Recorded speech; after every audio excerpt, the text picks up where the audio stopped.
My name is Knut. I train out of Bergen Grappling in Norway. And unfortunately, due to the economic situation in the world today, Christian had to cut some expenses, so I am what showed up when he ordered black belts from wish.com.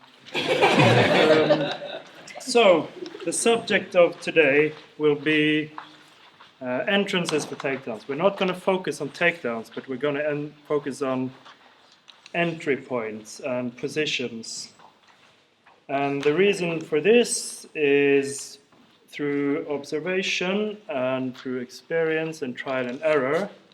And I will make the obligatory, I am not a wrestler, I'm a grappler like most of you guys. So my experience comes from grappling, first and foremost.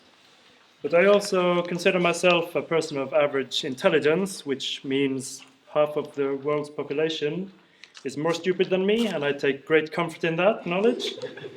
And so I do think I have things to offer, things to analyze.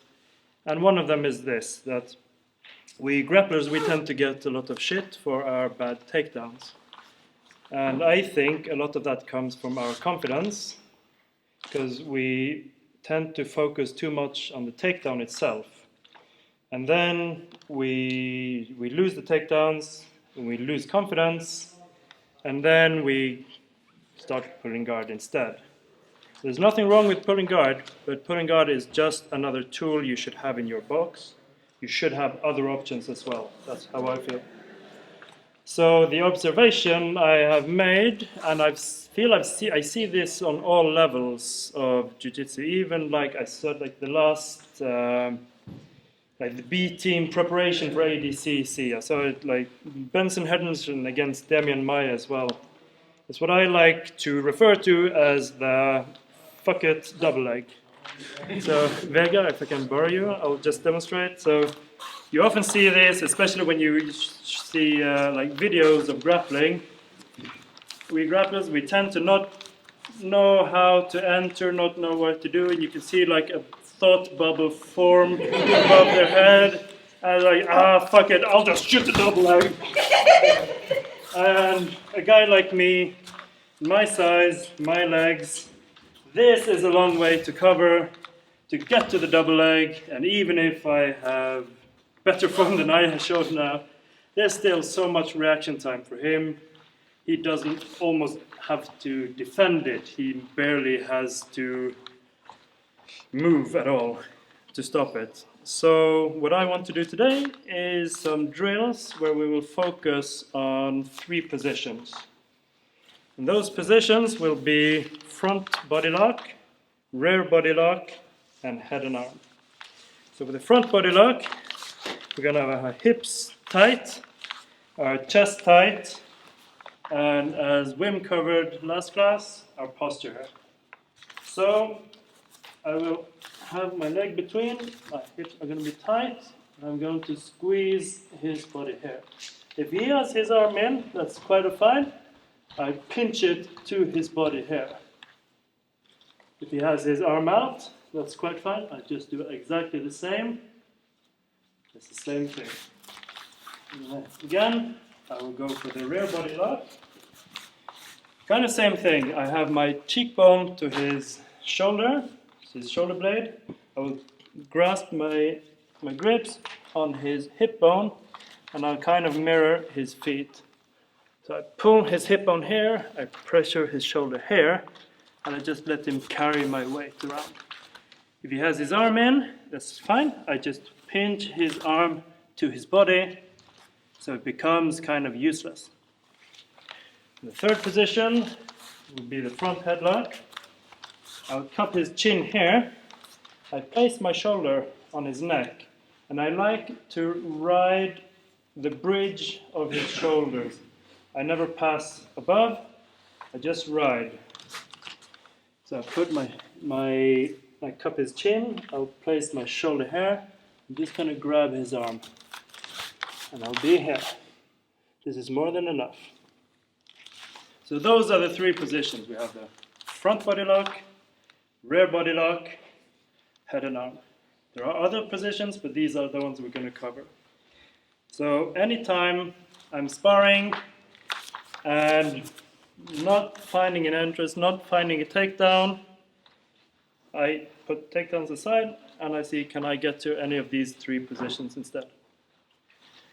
So in no specific order, we're going to do first the rear body lock. So we're going to do an arm drag. This is the way I like to do it. So yeah, if you please just come so you can see. You're so spread out, so I can't angle so everybody can see. So we're both going to be in our fighting stance. So we're going to be a bit closer. So I'll pick a hand, any hand, just like a magician. I like to come from underneath. If I go over, he will retract his hand very fast. If I come underneath, it's very hard to see. I pull his arm away from him, separate his elbow, and I put it across. I grip his triceps. Next thing, I'll do a slight shuffle, because I use my mirrored foot to arm. So if I attack this arm, it's this foot. And then now I have to shuffle. And I place my feet in between his. Hips close, chest close, his arm is out of the way. All I have to do now is to rotate, pivot my feet. Close, and now be on the side. One more time. Same side. Grab, move his arm, shuffle. Hips in, chest in. And then pivot. Clasp my hands, hip bone, my cheek is on his shoulder. If I do the other side, I don't switch stance. It's the same stance.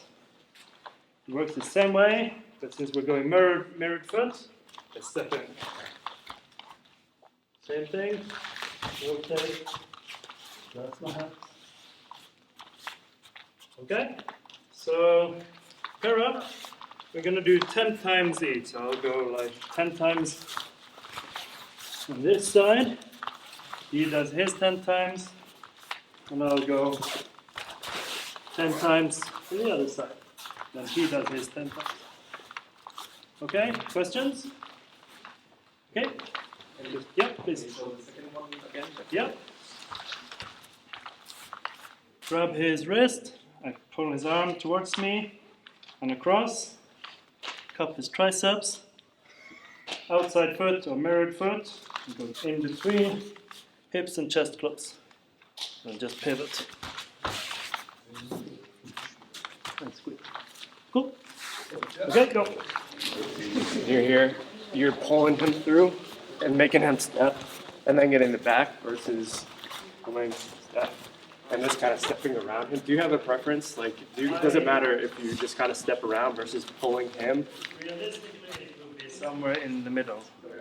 So when I go, I try to just pivot my feet. So it becomes almost like a hip throw. And I step back. Yeah. And also, but realistically, maybe if we come like a partial, like a bit of both. The end goal is the rear body lock and pinching his arm. So how I get there depends on how he reacts. So next one, we'll go to the front headlock. And this one is quite similar, but instead of gripping mirrored side, we grip cross grip, cross side. I'll go for his neck. And I step to the side, and I pull. I step in, I touch his chin, like a chin strap, and I place my shoulder on top of his neck, and I prepare to let my shoulder ride his ridge. And he can move around here, if there's no pressure on his neck. I just follow him. If he tries to get his head out, I'll just stuff his hair. If you get it out from the other side, I'll just stuff it in my armpit, and I'll go back. So one more time. Cross grip, collar tie, step to the side, away from the arm, and pull. And meet it. Okay? Questions? Do you keep with your right arm because you start having the right arm, or do you need to move it to really feel that you have it under control in the transition? I just need to break his posture. I just need to get his head lower. So this is just one entrance. You can do it on many levels, but so the goal here is just to make him like move in a circle, because that then his posture comes down. So when I grip here and here, when I step, he kind of has to follow. Maybe not on the first time. Maybe I need one more. As soon as his head is lower, I can get over and get the shoulder in place and the chin strap. Does that answer? Okay. Other questions? Could you show it just one more time? One more time. Yeah. So here, cross grip, collar tie. I step to the side, away from the arm, and I pull, and I am there. I like to grip the biceps, and I roll it. Okay? Same thing, 10 times each, and then we move on.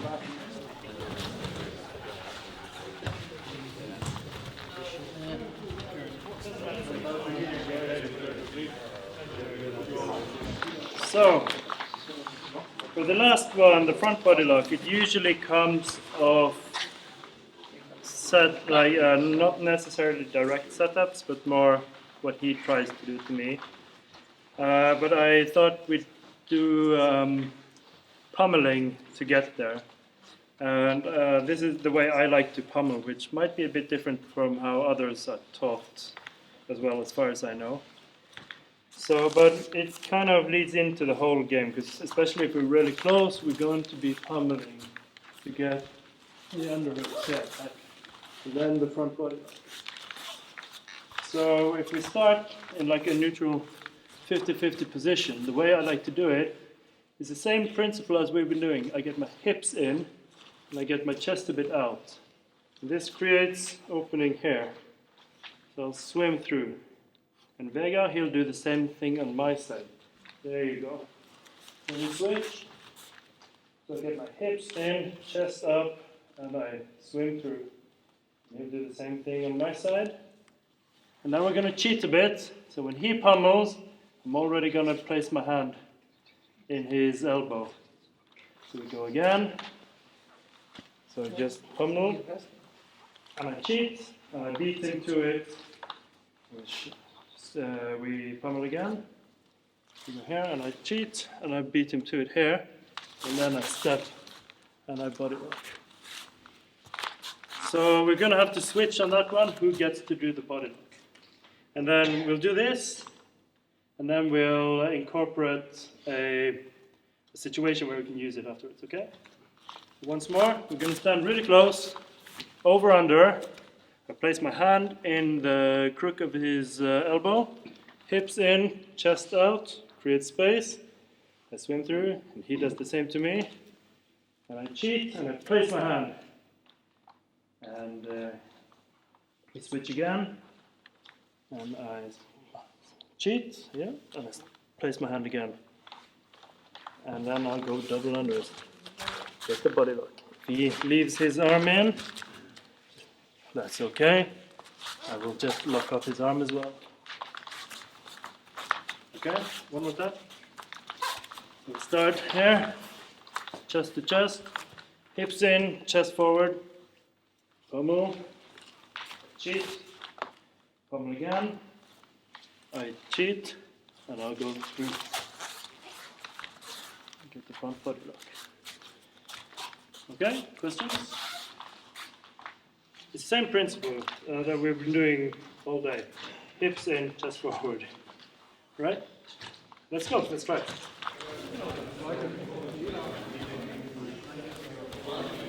Yeah, it's pretty.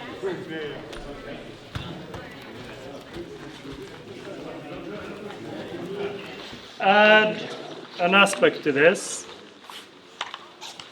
So we're gonna add what I was talking about that I don't like that much to see, which is like the fuck it, double leg.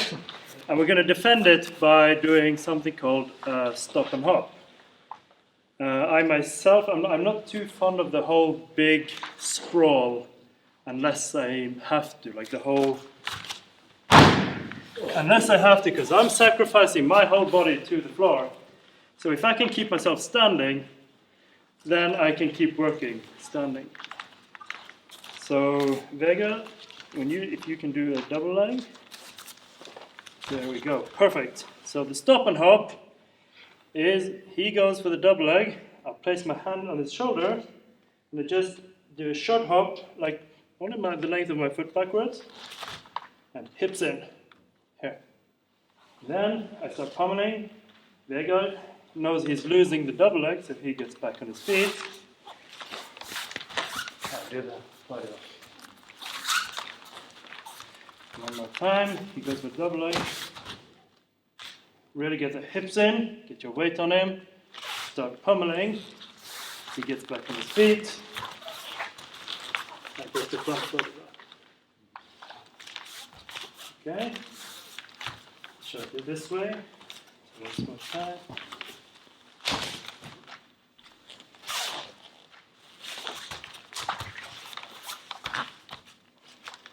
Cool. Questions? Yes. One more time? One more time.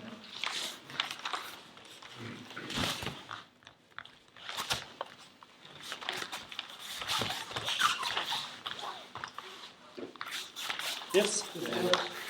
So see when he stays down, you just pull him over, push him over or something. Or if he doesn't come up, then you just. I'll continue my sprawl. Oh, okay. I will sprawl him down. We'll have to do that some other time. But yeah, you can just kind of keep the position, keep the sprawl, more and more pressure on him, and he will collapse. Yes. Yeah, basically, answer the question. Okay. So it's like a little drop back and then get it. Yes.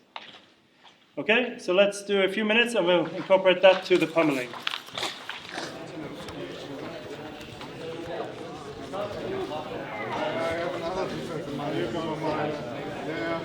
Plus that side, 80 kilo minus this side. And let's do some rounds. And we're going to look for these three positions only. So no takedowns, just look for those positions. And if you get it, you win. Basically, okay? Now we'll try and see how we can switch around a couple of times. Yes? What's 80 kilos pounds? 106. Yeah, we have an answer. We have multiple answers, but I think you got it. Yeah. What do you identify as? A light person or a heavy person? It's up to you. Okay, so just quickly, I think we have a couple of minutes.